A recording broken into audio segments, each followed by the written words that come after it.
Hello everyone, welcome to study Indian official YouTube channel. साथियों, आज की जो आपकी क्लास होने वाली है ये साइंस से रिलेटेड होने वाली है, जिसमें हम साइंस के महत्वपूर्ण प्रश्नों के बारे में चर्चा करेंगे, जो कि आपकी आने वाले रेलवे के एग्जाम हो, चाहे वो आरआरबी का टेक्नीशियन हो, जेई का हो या एनटीपीसी हो, सभी एग्जाम के लिए महत्वपूर्ण होने वाले हैं। तो आइए क्लास स्टार्ट करते हैं।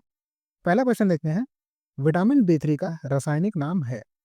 ऑप्शन आपके हैं बायोटिन, राइबोफ्लेविन, नियासिन और थाइमिन। तो जो विटामिन बी होता है ये कॉम्प्लेक्स में होता है, तो उसी से आपको पूछा हुआ विटामिन बी3 का रासायनिक नाम क्या होता है। तो विटामिन बी3 का जो रासायनिक नाम होता है वो नियासिन होता है। वही बात कर ले बायोटिन की, तो बायोटिन जो है ये विटामिन बी7 का रासायनिक नाम है। राइबोफ्लेविन विटामिन बी2 का है और थायमिन आपका विटामिन बी1 का है। बात कर ले बी6 की, तो बी6 को पायरिडॉक्सिन बोलते हैं और बी12 हमारा साइनोकोबालामिन होता है। अगला क्वेश्चन हमारा है, जब किसी वस्तु को एक निश्चित ऊंचाई से स्वतंत्र रूप से छोड़ा जाता है तो उसकी ऊर्जा पर क्या प्रभाव होता है। ऑप्शंस आपके हैं, ऊर्जा में कोई परिवर्तन नहीं है, ऊर्जा में कमी, संभावित ऊर्जा घटती है और गतिज ऊर्जा बढ़ती है, और चौथा आपका ऑप्शन है संभावित ऊर्जा बढ़ती है। बात करें, जब कोई वस्तु है उसे एक निश्चित ऊंचाई से नीचे गिराया जाएगा तो उस पर गुरुत्वाकर्षण बल के अलावा कोई भी बाहरी बल कार्य नहीं करेगा, और जब नीचे की ओर आते हुए गुरुत्वाकर्षण बल कार्य करेगा तो वस्तु का वेग जो है नीचे की ओर आने पर बढ़ने लगता है, तो इसकी जो गतिज ऊर्जा है वो बढ़ जाएगी और संभावित ऊर्जा घट जाएगी। तो आपका ऑप्शन नंबर 3 सही हो जाएगा। संभावित ऊर्जा घटती है और गतिज ऊर्जा बढ़ती है। अगला क्वेश्चन हमारा है, पानी के जहाजों और पनडुब्बियों को डिजाइन करने में निम्न में से किन नियमों सिद्धांतों का उपयोग किया जाता है। तो जो पानी के जहाज और पनडुब्बियां होती हैं उनमें जो जिस सिद्धांत का उपयोग किया जाता है वो आपका है आर्किमिडीज का सिद्धांत।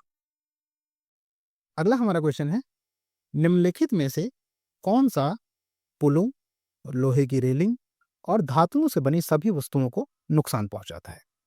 ऑप्शंस आपके हैं संक्षारण, विकृतगंधिता, अम्लता और अपचय। तो जो आपके पुल होते हैं, लोहे की रेलिंग होती है और धातुएं हैं, इनको जो नुकसान पहुंचाता है वो कहलाता है संक्षारण, या इसे ही जंग लगना कहते हैं। संक्षारण की जो प्रक्रिया होती है ये क्या होती है, धातुओं पर नमी या अम्ल के द्वारा ये धातुओं को संरक्षित करने, धीरे धीरे खत्म करने लगती है, यानी कि जंग लगने लगता है। वहीं बात कर लें विकृत गंधिका की, तो जो भोजन होता है जब इसमें वसा और तेल का ऑक्सीकृत हो जाता है तो भोजन का स्वाद और गंध इसका बदल जाता है, तो इसे हम विकृत गंधिका कहते हैं। आगे बात कर लें, 0 डिग्री C पर हवा में ध्वनि की गति है। ऑप्शन आपके हैं 330 मीटर सेकंड, 330 मीटर पर सेकंड, 331 मीटर सेकंड और 331 मीटर पर सेकंड। तो जो इसका सही ऑप्शन है वो आपका है ऑप्शन नंबर 4। ऑप्शन नंबर 4 आपका सही है, 331 मीटर पर सेकंड। आप इससे कंफ्यूज मत होइए, जैसे हम मीटर पर सेकंड लिखते हैं तो मीटर इंटू 1/सेकंड ऐसे भी तो लिख सकते हैं। तो जब हम सेकंड को ऊपर ले जाएंगे तो सेकंड को हम इसी तरीके से लिखेंगे, तो इससे आप कंफ्यूज नहीं होंगे। अगर आपको ऐसा भी मिलता है तो ये भी सही होगा। आगे बात करें, पोलियो वैक्सीन की खोज किसने की थी। ऑप्शंस आपके हैं Jonas Salk, Louis Pasteur, Eli Whitney और एडवर्ड जेनर। तो जो पोलियो वैक्सीन की खोज करी थी वो करी थी जोनास साल्क ने। बात करें लुई पास्चर की, तो इन्होंने रेबीज के टीके की खोज करी थी। एली व्हिटनी की बात करें तो इन्होंने कॉटन जिन की खोज करी थी। ये बेसिकली क्या होता था, कॉटन जो होता था आपका कपास, उससे उसके बीज निकालने के लिए एक यंत्र बनाया था इन्होंने। और एडवर्ड जेनर की बात करें तो इन्होंने चेचक के वैक्सीन की खोज करी थी, स्मॉल पॉक्स जो होते हैं उसके वैक्सीन की खोज करी थी। आगे बात करें, आधुनिक आवर्त सारणी में पहली धातु तत्व कौन सी है। ऑप्शन आपके हैं हीलियम, हाइड्रोजन, सोडियम और लिथियम। तो जो आधुनिक आवर्त सारणी है तो इसमें जो पहली धातु है वो आपकी लिथियम है। इसका ऑप्शन नंबर 4 सही हो जाएगा। वहीं बात करें, अगर आपसे पूछता कि आवर्त सारणी में पहला तत्व, ये जो सबसे हल्का तत्व है, वो कौन सा है? तो वो आपका हाइड्रोजन हो जाता है। आपका जो आवर्त सारणी में पहला तत्व है या सबसे हल्का तत्व, ये हाइड्रोजन हो जाएगा। लेकिन अगर पहले धातु तत्व की बात करें तो आपका लिथियम हो जाएगा। आगे बात करें, भ्रूण को किस विशेष ऊतक की मदद से मां के रक्त से पोषण मिलता है? ऑप्शन आपके हैं प्लासेंटा, गर्भाशय, गर्भनली या गर्भाशय ग्रीवा। तो जो भ्रूण होता है, तो उसमें जो बच्चा होता है उसको जो मां के रक्त से पोषण मिलता है वो आपका मिलता है प्लेसेंटा की वजह से। प्लेसेंटा को ही बीजांडाशन भी कहते हैं। क्या कहते हैं? बीजांडाशन। ये बच्चे से जुड़ा हुआ होता है। तो जो भी माता के रक्त के जब ये आसपास आ जाता है तो ये माता के जो माता ने जो भी कुछ खाया हुआ होता है उसके पदार्थों का आदान प्रदान इससे संभव हो पाता है। आगे बात करें, निम्नलिखित में से किस वैज्ञानिक ने पदार्थ की पांचवी अवस्था के लिए कुछ गणनाएं की थी? ऑप्शंस आपके हैं सीवी रमन, सत्येंद्र नाथ बोस, विक्रम साराभाई और होमी भाभा। बात करें, अभी तक आपने पदार्थ की तीन ही अवस्थाएं सुनी होंगी। कौन कौन सी आपकी होती हैं? ठोस, द्रव और गैस। लेकिन इसके अलावा भी दो और अवस्थाएं होती हैं। चौथी होती है प्लाज्मा और पांचवी आपकी होती है बोस आइंस्टीन संघनन। बोस आइंस्टीन संघनन। और ये जो पांचवी अवस्था थी, इसके लिए जो कुछ गणनाएं करी थी वो की थी सत्येंद्र नाथ बोस ने। यही आपके क्वेश्चन में पूछा गया है। आगे बात करें, ओडोमीटर ऑटोमोबाइल में को मापने के लिए प्रयोग किया जाने वाला एक उपकरण है। ऑप्शंस आपके हैं गति, गंध, दिशा या दूरी। तो जो आपका ओडोमीटर होता है ये आपका दूरी मापता है। और वहीं बात कर लें गति की, तो गति जो मापता है वो आपका मापता है स्पीडोमीटर।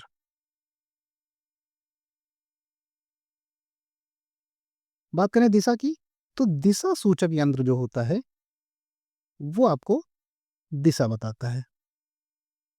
दिशा सूचक यंत्र आपको दिशा बताता है। आगे बात करें, एक कांच के गिलास में पानी में रखा नींबू किनारे से देखने पर अपने वास्तविक आकार से बड़ा प्रतीत होता है। इस घटना के पीछे क्या कारण है? ऑप्शंस आपके हैं प्रकाश का विवर्तन, दूसरा ऑप्शन है प्रकाश का आंतरिक परावर्तन, तीसरा ऑप्शन है प्रकाश का अपवर्तन और चौथा ऑप्शन है प्रकाश का परावर्तन। तो जो ये घटना होती है ये होती है प्रकाश के अपवर्तन के कारण। मान लीजिए ये एक ग्लास है, इसमें पानी भरा हुआ है, तो जब हम इसमें एक नींबू रख देते हैं तो इस साइड से जब हम देखेंगे तो नींबू हमें कांच के ग्लास में बड़ा प्रतीत होता है और ये प्रकाश के अपवर्तन के कारण होता है। आगे बात करें, रक्त का कौन सा घटक भोजन, CO2 और नाइट्रोजन युक्त अपशिष्ट का परिवहन करता है? ऑप्शंस आपके हैं WBC, रक्त बिंबाणु, प्लाज्मा और RBC। तो जो भोजन, CO2 और नाइट्रोजन युक्त अपशिष्ट का परिवहन करता है वो कौन करता है? प्लाज्मा। ऑप्शन नंबर 3 सही हो जाएगा। WBC की बात करें तो ये क्या करती हैं? ये हमें रोगों से बचाती हैं। WBC हमें रोगों से बचाती हैं। रक्त बिंबाणु जो होते हैं ये क्या करते हैं? रक्त वाहिनियों में जब चोट लग जाती है तो उसे दबाकर थक्के जमाने और खून रोकने में मदद करती है। वहीं बात करें RBC की, तो ये फेफड़ों से ऑक्सीजन ले जाकर सारे शरीर में प्रवाहित करती है। फेफड़ों से हमारी ये O2 ले जाती है और सारे शरीर में प्रवाहित करती है। आगे बात करें, किसी वस्तु की स्थिति या विन्यास पर आधारित ऊर्जा को कहा जाता है? ऑप्शंस आपके हैं स्थितिज ऊर्जा, गतिज ऊर्जा, विद्युत ऊर्जा या परमाणु ऊर्जा। तो जो किसी वस्तु की स्थिति या विन्यास पर आधारित ऊर्जा होती है उसे स्थितिज ऊर्जा कहते हैं।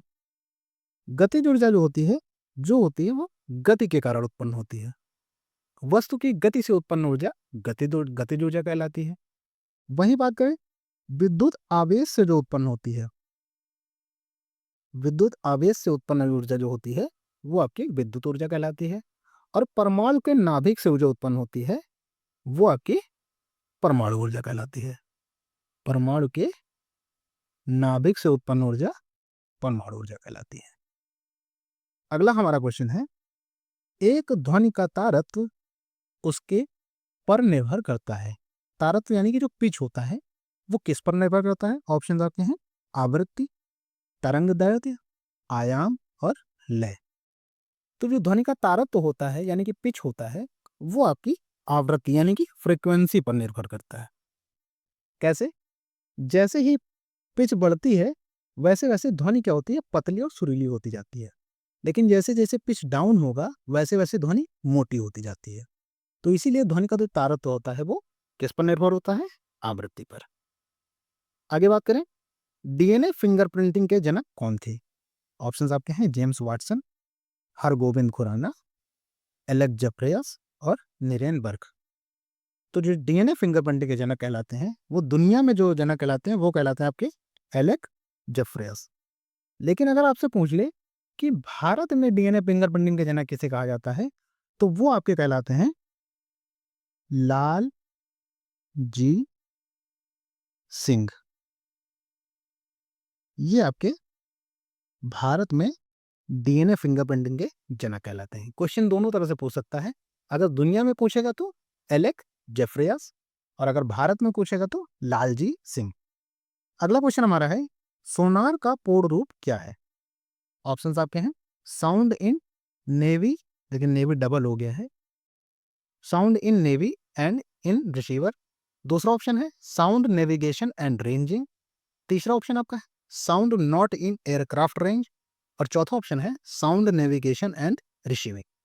तो जो इसका सही आंसर है वो आपका है option number 2, sound navigation and ranging. ये बेसिकली आपका पानी के अंदर की आवाज की ज्ञान और समझ के लिए यूज किया जाता है।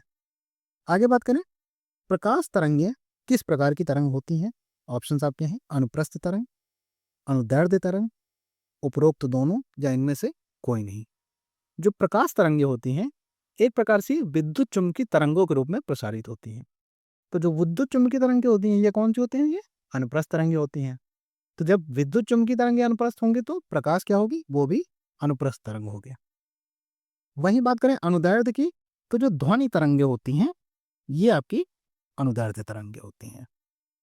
अगला हमारा क्वेश्चन है, गतिमान बस में एक यात्री को आगे की ओर धक्का लगता है जब बस अचानक से रुक जाती है। इसकी व्याख्या किसके द्वारा की जा सकती है?